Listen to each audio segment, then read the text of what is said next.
From the Daily Reporter, this is Ethan Duran. Welcome to Brews and Blueprints, a podcast about construction and development across Wisconsin.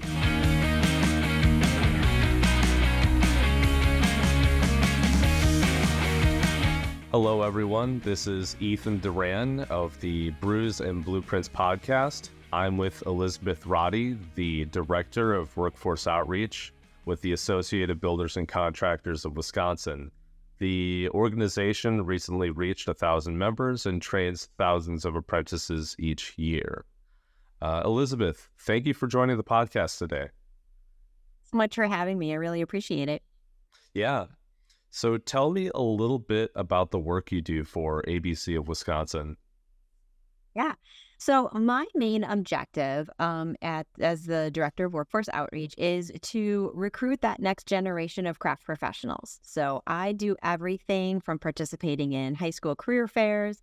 I do class presentations to high school students. I work with youth apprenticeship coordinators. I work with community organizations. I sit on a lot of different committees and boards and, all that kind of stuff to really try and help the construction industry. The biggest challenge, or one of the biggest challenges in construction, is workforce. And so my job is basically public relations. I go on behalf of my members and frankly the entire construction industry and just talk about the industry and really try and change that narrative and help that the kids and everybody really understand more about our industry. You know, when talking about recruiting for the construction industry, what do you consider the biggest challenge? Yeah. So from my perspective, the biggest challenge of people is just they don't know about the industry. They have so many different perspectives. Hollywood has done our industry no favors because when they show the industry, it's always somebody who's uneducated and barely can put two words together. And so what we're trying to do is really try and win this PR war to showcase our career, showcase the job satisfaction, the wages, the opportunities, everything that our construction industry offers. And in tech ed, classes and the lack of tech ed classes, kids are just not getting exposed to our industry. And so that's why when we're looking at the average age of some of our registered apprentices, it's anywhere between 26 and 28 because it turns into when all else fails, that's when they get into this industry. And we really want to try and get the people excited about our industry and choose it earlier so that they don't miss these opportunities. We can get them in younger. We can really change that narrative so that they feel that this is a good choice and not just again, if all else fails. So that's kind of the biggest challenge that I see right now in our industry. Okay. In the landscape of recruitment for the construction industry, what has changed lately? Yeah. So I've been with ABC for over 21 years. And so I have been around for sometimes longer than I like to admit. In these last 10 years or so, I really have been focusing a little bit more on this construction workforce outreach. And I definitely have felt the shift in recruitment in these last 10 years. I'm not sure if it's because higher education costs more, if academic and career planning that students have to start in 8th grade has led to students knowing more about our industry. Plus, I think also teachers and counselors are figuring out a little bit more of our industry. Or if it's also like there's a generation of parents that we see that have these degrees that they've never used, that they're still paying off student loans. And so now I do feel that this next generation of workers is really changing. I do feel like there is something. Mike Rowe and the Wall Street Journal recently coined the phrase the tool belt generation. And these kids are looking for careers that isn't your traditional post-high school education. And so I think that there is absolutely some opportunity there. I also feel like with the introduction and reintroduction, revigor of youth apprenticeships in high school, it really has given them an amazing opportunity to try out careers that they may never have tried out. And whether it's an HR career or it's a construction career, they're figuring out before they're leaving high school if this is an industry that they want to get into. Um, and so really we have seen the average age of our registered apprenticeships. Like I said earlier, it's between 26 and 28, but we are seeing that lower a little bit. We are seeing some of those younger generation people coming into our apprenticeship more than ever. Honestly, right now, our biggest challenge is still the parents. The parents, we need to get them on board because they have been conditioned, and we can't blame them. But we have been, and they have been conditioned to feel that only traditional 4-year higher education is the only way to be successful. And that's a tough mindset. It's a tough thing to change because they may be understanding that these careers are out here, but that's good for everybody else's kid and not my kid. And so we have again, it's all a PR war. ABC has been seeing more people applying more than ever. We have over 2,000 registered apprentices in our program. Our like you had said earlier, memberships are over 1,000 companies. And so we really are seeing the trend. But it's still a long way to go. What do you do to help change the minds of those parents? What are some of the strategies? Some of it is honestly where we have to almost like walk them through. They either have degrees in careers that they've never used. Some of them is explaining to them the benefits, the cost, the cost of higher education versus what you could make during registered apprenticeship programs.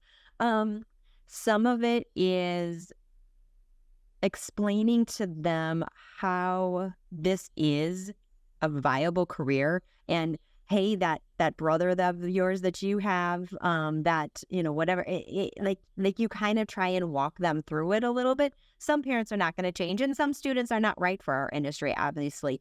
But the more you can explain to the parents, job opportunity, long range financial, stability, safety, all of that kind of stuff, that is a huge part of bringing the parents along too. And Okay. honestly, a lot of parents don't even realize that registered apprenticeships exist. So explaining that, for some parents, it's almost explaining religion to them. Like they have no idea. And then all of a sudden it's like a complete mindset change. So that's a help too. Okay. Now, when you talk to people about the construction industry, what do you hear from them that they want out of a career? Yeah. So especially, and I think we all kind of know this, and honestly, we all kind of want this too, but the next generation are really looking for a couple of things. First of all, they want to feel like they're doing work that's making a difference. And whether, and again, in a PR portion of it, we have to explain that this is an essential industry. And yes, we're competing against a noble, quote, career like a doctor. But if you think about it, a doctor without a hospital is a whole lot less effective. And that we are helping the industry that is building the hospital, or that they're building the houses that people fundamentally live in and families are built on, or the roads. And they are doing amazing things. So that work that makes a difference. They're not just, and nothing against, but paper pushers or, things like that. They're essential. And so I think that that's a huge sell that we can try and help with this next generation. Secondly, they want to feel valued and that they have opportunities. When I talk to ABC members, and we have so many examples of people and apprentices being successful, they go from apprenticeship to company ownership, or or they go from, this to that. They have opportunities to grow. Holly Jones is one of our board members from Dave Jones, and she recently did an article talking about workplace culture and how important it is for companies to really have that positive workplace culture and feeling valued.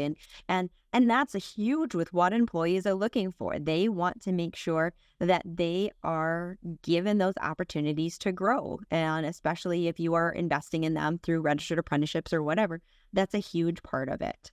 And lastly, I think that this next generation really want to talk about a work-life balance.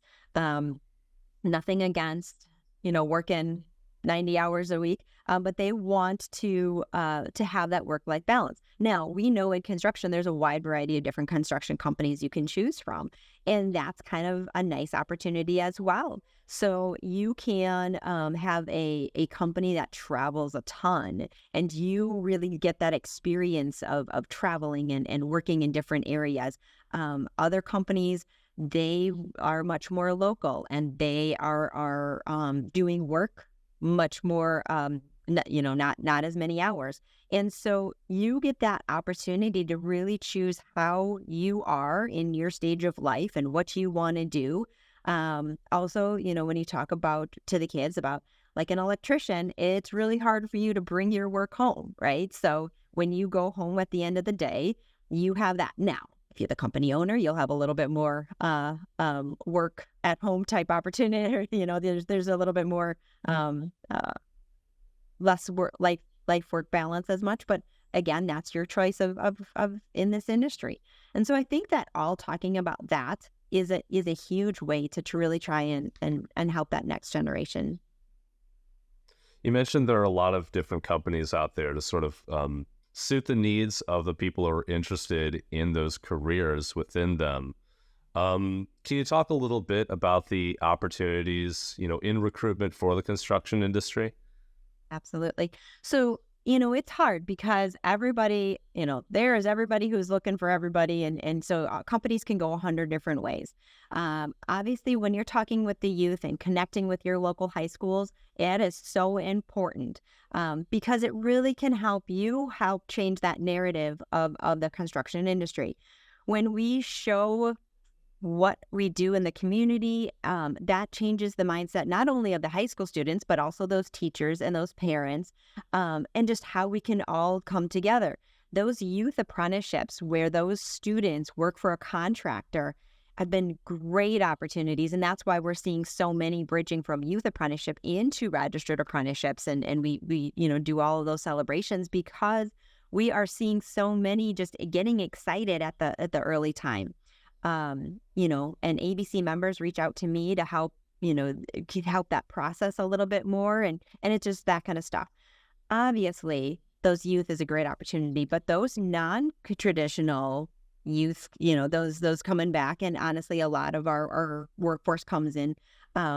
That's really helpful too. We need to get more diversity in our industry. And I joke a lot that, I don't, maybe not a joke, but half of our population is female.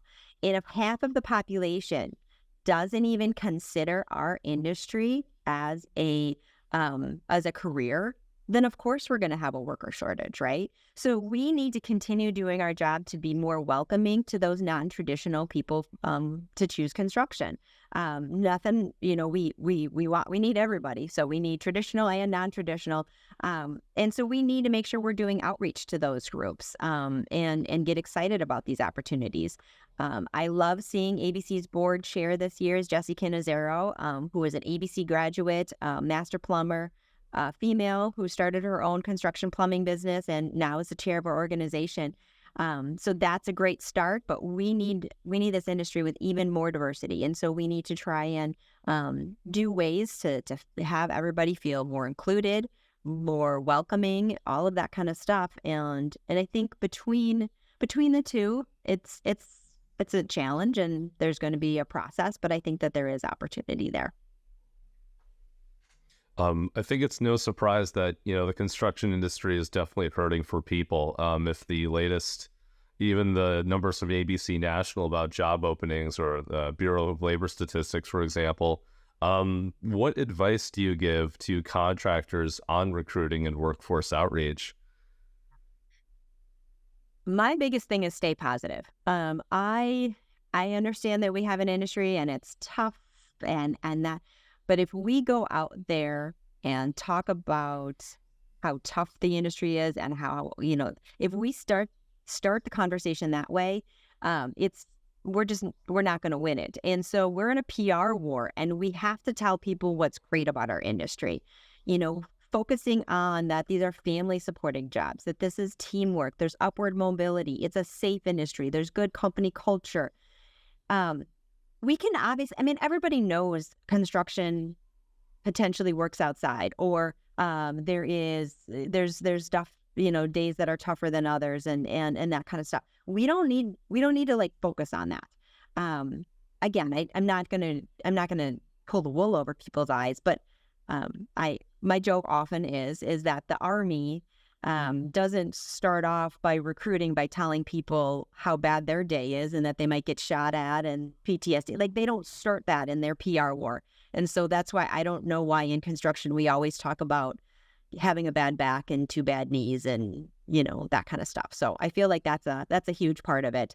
I talked about it earlier, participating in youth apprenticeships, career fairs. Kids don't know what they don't know. Parents don't know what they don't know. Everybody knows that they have roads, they know that they have buildings and indoor plumbing and electricity, but they don't always know how it gets there. So if we can explain how our industry is and give them opportunities to do hands-on stuff and get them excited about it, I think that's huge. Reaching out to local community organizations that focus on workforce development. Again, some of those don't even realize that our industry is there and opportunities, and help these people who have missed out on our industry the first time around, have them understand what we're about, what we're doing. And honestly, last is don't give up. Workforce recruitment continues to evolve. We're in a transition period. Our industry is in a transition period. We're all changing and evolving and all that kind of stuff.